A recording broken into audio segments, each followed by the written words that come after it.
Assalamualaikum warahmatullahi wabarakatuh. Berjumpa kembali dengan saya Asep Irfan Helmi dalam channel Bilik Hukum Perdata. Semoga pada pertemuan kali ini sahabat Bilik Hukum Perdata semuanya dalam keadaan sehat semua dan dapat menjalankan aktivitasnya sebagaimana biasanya. Sahabat Bilik Hukum Perdata semuanya, untuk pertemuan kali ini saya akan membahas terkait kesimpulan dan musyawarah majelis hakim. Melanjutkan pembahasan dari pertemuan sebelumnya, yaitu terkait proses sita dan proses penyitaan. Namun sebelum melanjutkan pembahasan kesimpulan dan musyawarah majelis hakim ini, untuk para sahabat yang baru bergabung dengan channel saya, jangan lupa untuk like, subscribe, dan komennya. Sahabat Bilik Hukum Perdata semuanya, bahwa ketika proses pemeriksaan perkara sudah selesai, yakni sudah melalui tahapan jawab-menjawab, kemudian pembuktian, maka tahapan persidangan berikutnya adalah kesimpulan dan musyawarah majelis hakim untuk selanjutnya mengambil keputusan. Sebelum hakim melakukan musyawarah majelis, ada tahapan penyampaian kesimpulan atau konklusi dari para pihak terlebih dahulu, di mana kesimpulan itu berupa pendapat akhir dari para pihak atas segala proses pemeriksaan perkara yang telah disidangkan. Kesimpulan para pihak tidak banyak dibahas oleh para pakar hukum perdata, bahkan HIR maupun RBG itu tidak mengaturnya. Tahapan kesimpulan ini lahir di dalam praktek persidangan sehari-hari, sehingga ini muncul menjadi sebuah kebiasaan. Karena menurut pendapat saya pribadi, kesimpulan itu tidak berakibat hukum jika penyampaian kesimpulan tidak dipenuhi oleh para pihak. Namun walaupun begitu, kesimpulan ini sangat diperlukan oleh para pihak dalam merumuskan pertimbangan hukum oleh hakim untuk kepentingan dirinya masing-masing. Kemudian setelah tahap kesimpulan dilaksanakan, kemudian tahapan berikutnya sebelum hakim menjatuhkan putusan akhir adalah musyawarah majelis hakim sebagaimana diatur di dalam pasal 178 HIR dan pasal 189 RBG. Sahabat Bilik Hukum Perdata semuanya, musyawarah majelis hakim merupakan perundingan yang dilaksanakan untuk mengambil keputusan terhadap suatu perkara yang diajukan kepadanya dan sedang diproses dalam persidangan pengadilan, di mana dalam permusyawaratan itu hakim karena jabatannya wajib mencukupkan segala alasan hukum yang tidak dikemukakan oleh kedua belah pihak.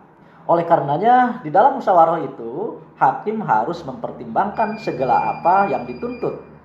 Hakim dilarang mempertimbangkan sesuatu yang lebih dari apa yang dituntut, apalagi mempertimbangkan sesuatu yang tidak dituntut. Lalu bagaimana proses musyawarah majelis hakim di persidangan? Di sini saya akan menguraikan terkait sifat dan proses permusyawaratan majelis hakim. Sahabat Bilik Hukum Perdata semuanya, bahwa musyawarah majelis hakim bersifat rahasia. Oleh karenanya musyawarah majelis hakim tertutup untuk umum. Hanya majelis hakim yang tahu apa yang dimusyawarahkannya, karena ini sudah diatur di dalam ketentuan pasal 19 ayat 3 Undang-Undang Nomor 4 Tahun 2004 tentang kekuasaan kehakiman. Kemudian Undang-Undang Nomor 7 Tahun 1989 pasal 59 ayat 3. Lalu bagaimana dengan sifat rahasianya musyawarah majelis hakim ini? Apakah panitera sidang diperbolehkan untuk ikut dalam musyawarah majelis hakim?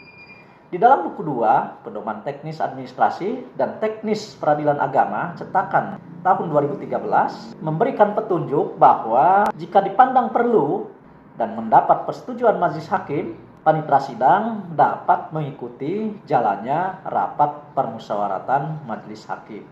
Dan ini jika merujuk kepada ketentuan pasal 51 Undang-Undang Nomor 48 Tahun 2009 tentang kekuasaan kehakiman, menentukan bahwa penetapan, kemudian ikhtisar rapat permusyawaratan dan berita acara pemeriksaan sidang ditandatangani oleh ketua majelis dan panitera sidang. Aturan ini seakan-akan mengharuskan panitera sidang untuk mengikuti jalannya musyawarah majelis hakim, karena panitera sidang harus menandatangani ikhtisar rapat permusyawaratan majelis hakim. Oleh karenanya, berdasarkan ketentuan tadi, panitera sidang diperbolehkan untuk mengikuti jalannya musyawarah majelis hakim. Karena tidak mungkin panitera sidang menandatangani ikhtisar rapat yang ia sendiri tidak mengikutinya.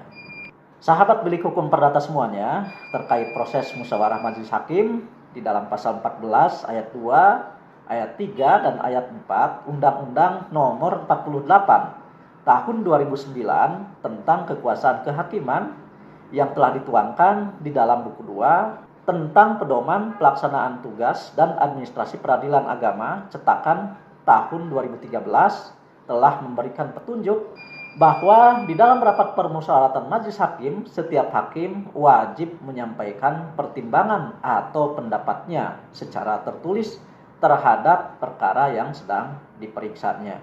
Semua pendapat harus dikemukakan secara jelas dengan menunjuk kepada dasar hukumnya. Kemudian dicatat di dalam buku agenda sidang. Apakah yang dimaksud buku agenda sidang ini sama dengan ikhtisar rapat permusyawaratan? Sampai saat ini belum ada kejelasan terkait istilah keduanya.